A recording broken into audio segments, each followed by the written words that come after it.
What I am going to ask, just so that we can be very hospitable, and so if you're in the room, that's a part of you. You're all a part of Wealth Through Real Estate today. I want you to slide over to the wall. That way when people come in, and I know some of y'all are like at church, I got here first. I got here on time, so I want to stay on the end. But if you'll just slide over so that when people come in, they will have somewhere to sit. And we have these amazing seats up here. I promise I won't let anybody spit on you if you sit up here. Well, I can't promise you that, can I? I hope that they wouldn't. I hope that they wouldn't. Yes, so if you'll make some room, if you're bold enough, come on and come up to the front and have a seat here. Hey there. All right, nobody's bold enough. All right, Caitlin, would you like to come up here? You pick on your kids, right, when they're in the room. If you come up, Miles, you want to come up here as well?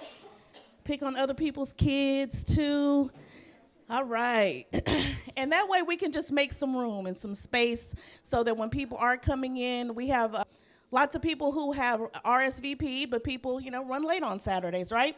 All right, so I'm going to talk to you guys today. Coach Dennis is going to come up later. He's going to talk about the market. It's very important. Coach Tommy wants everyone to understand the market and where we are. So every time we have someone sharing the market, so he's going to come up after me and share about the market. Today, I'm going to share about something that's very near and dear to me, very near and dear to Coach Tommy and I, and it's called grit. How many of you guys know what grit is? Right? Anybody know what grit is? How many of you guys have grit? Have any of you guys read the book by Angela Duckworth called Grit? No one's read it? You need to read that book. Have y'all read it? No? You need to read that book. Why?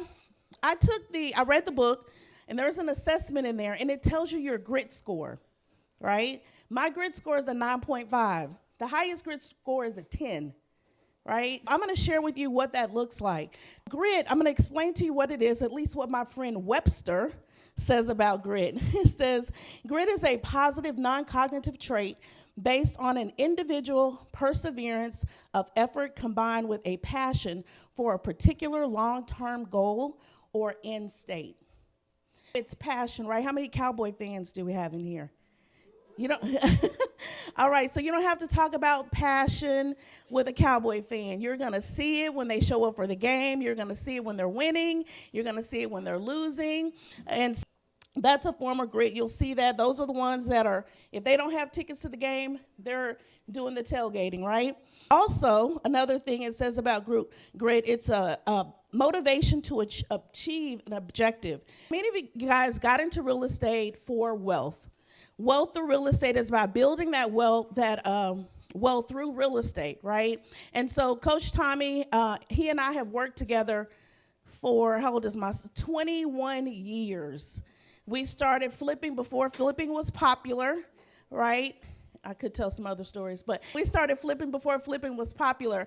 But one thing about it, I know somebody said, I think it was Dee that shared that she's been a part of the organization for 3 years, since inception, but it actually started on a paper napkin, right?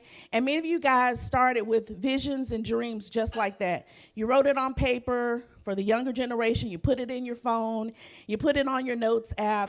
You did all the things you need to do. Well, here's what I've determined about grit.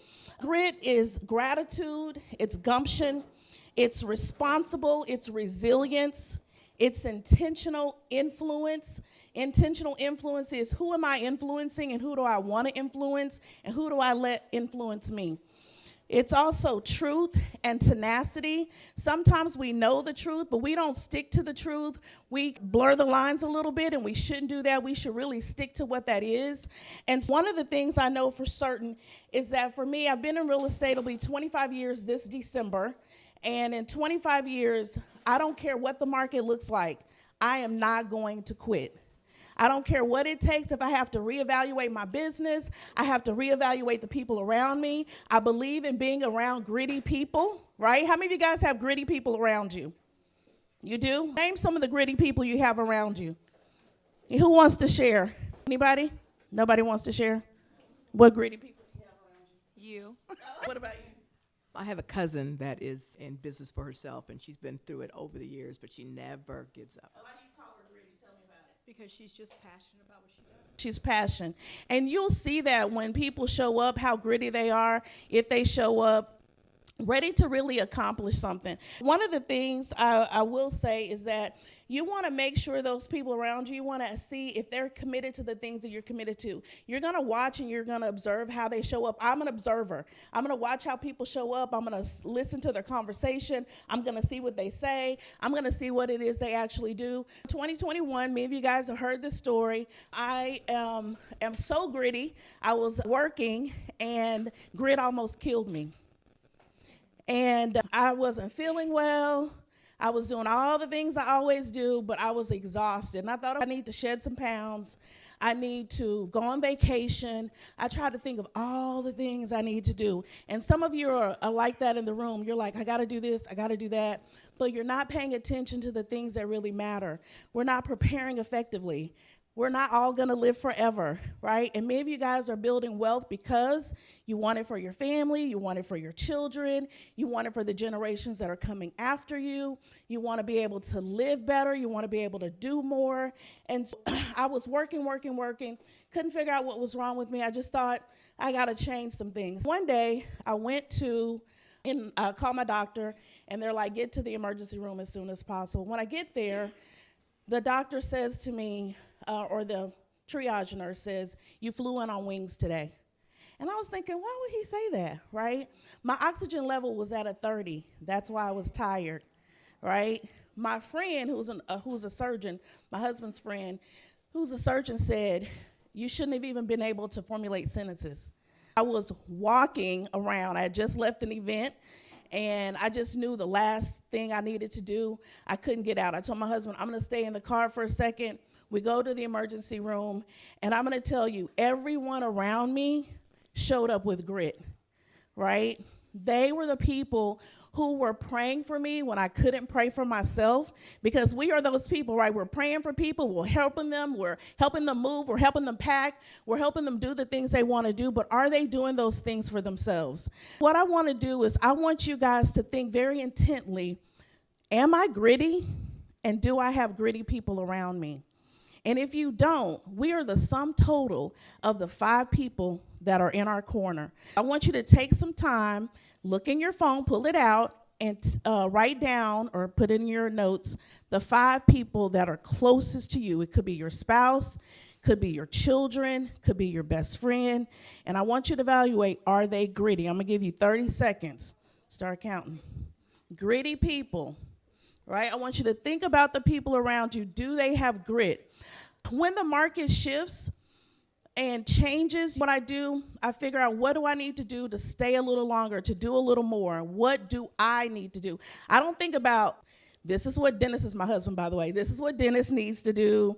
I do say that sometimes, but this is what my kids need to do. This is what my friend needs to do. This is what my boss needs to do. This is what my office needs to do.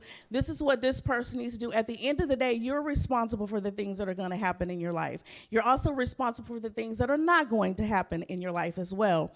You have to take full responsibility of the things that are happening in your life. You have to get some grit. The market is shifting. Dennis is going to talk about that.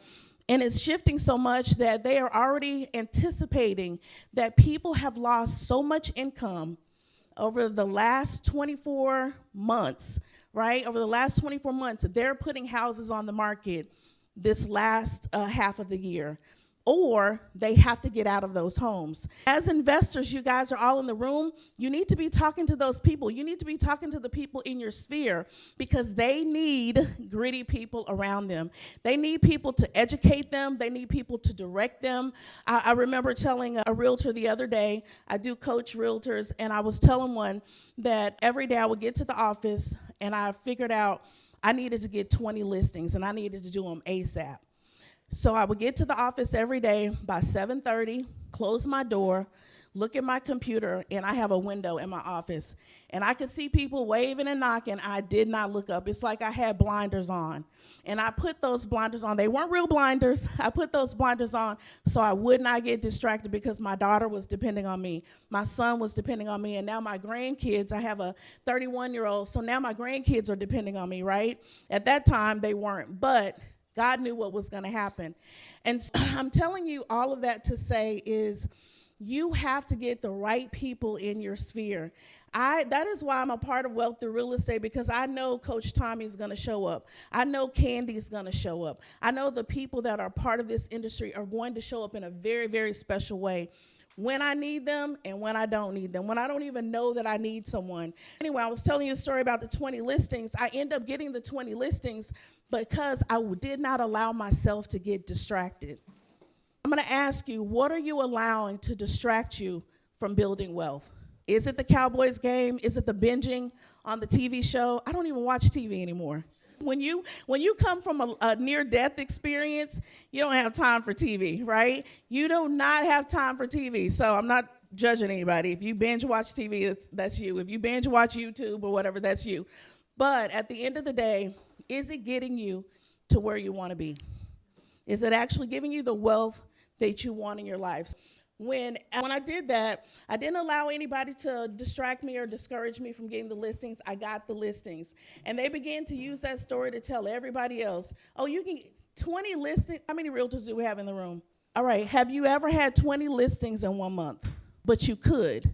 I just told you today that I didn't let anything distract me. If I can do it, you can do it, right? If I can get 20 listings in 1 month, I'm no different, no special, except for the fact I have a grit factor, and I don't give up.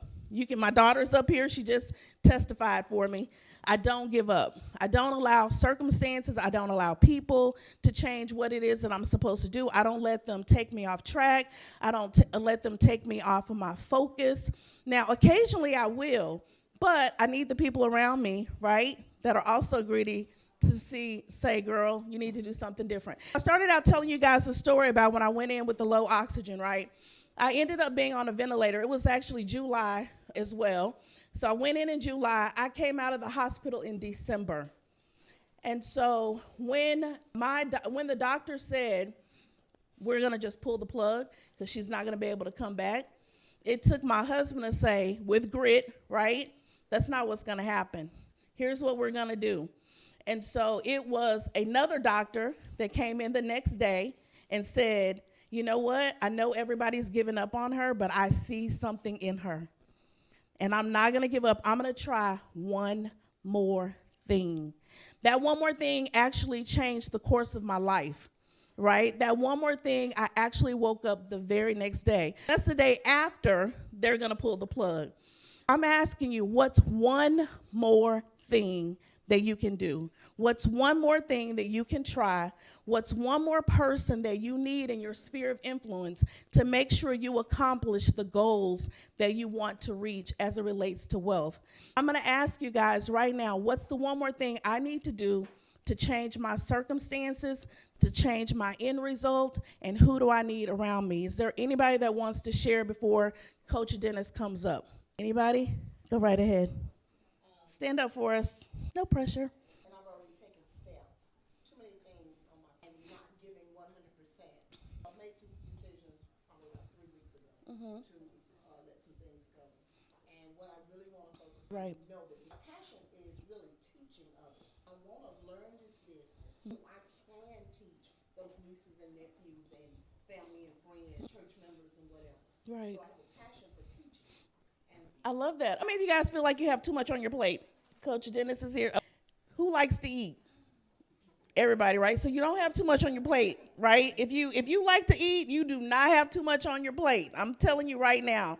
What I will say is maybe there's something you can give to somebody else.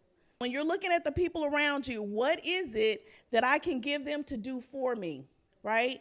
What can they help me with that's going to help me accomplish the goals and let me focus on what my big rocks are, right? You shaking your head like, girl, I ain't got nobody to share this stuff with. Some things you just got to do it yourself because you're going to do it right. Right. That's your one thing. Nobody can do that for you, but what else is on your plate that you can leverage? You got to do one thing at a time now. All right. Now, I want you guys to listen. A lot of us have too much on our plate. It's true. But if we like to eat, you don't necessarily have too much on your plate. You just got to reorganize how you're going to do some things. Now, what I will say is I have this thing. I'll be doing something, and I do a lot. My husband's coming up here in a minute. I do a lot. My hands are in a lot of stuff, right? If you touch, you know how you were in school, and I'm about to end, Tommy. I know he's looking at me like, girl, hurry up. You know how you were in school and you're eating your lunch and it's your favorite lunch. It's like the lunch made exactly what you wanted, right? And then somebody comes and touches what's on your plate and they say, do you want this? Do you want that? You still want that? That never happened to anybody. It was only me. They did do that, right? And what would you say? I had my fork ready. My brothers. That was my brother. She said her brothers. Here's the thing. If you touch something on my plate, oh, it's yours, right? You can have it. So now if I'm working on something and my husband wants to come and do it, like he's like, oh, let me do, that's yours. Now that is yours. You're responsible for it. You're responsible for the end goal. If you touch something on my plate, I'm going to give it to you. Now there's certain things like studying for something, right? I'm going to keep that for myself. I'm not going to let anybody take anything that's supposed to be mine, that I'm supposed to be learning from, that's supposed to bring increase in my life. I'm just not going to let that happen. I'm not even going to let certain people in my sphere of influence. I'm very selective, right? Very selective, right? On who's in my circle and who's in my sphere of influence. All right, so I want you guys to be that way. I want you to find some gritty people as well. And let me tell you something, guys. I told you I went in the hospital in July. I came out in December. And I thought, oh, I'm starting to work in January. Not going to happen. I wasn't walking. I wasn't even breathing on my own. I was still on oxygen. I tried to show a house with my husband, oxygen tank in tow. Bad idea. I wasn't ready yet. It took me so long to really recover fully, right, and be able to do what it is I need to do. I don't want that to happen to you, for you to actually get something. I don't want any tragedy to happen to try to put you in the right mindset. Today's the day to get in the right mindset. Today's the day to make a decision. Who do I need in my corner? Who are my 5 people? Everybody got their 5 people. Have you evaluated them to see who you need to terminate a relationship with, cut off? My daughter up here, she is good at cutting people off. Dang, girl, give her a minute. All right. And here's another thing. It doesn't matter how many times you fail. Every time I fail at something, I learn something. I learned something to do different. I learned how I need to do it and how I could best be effective.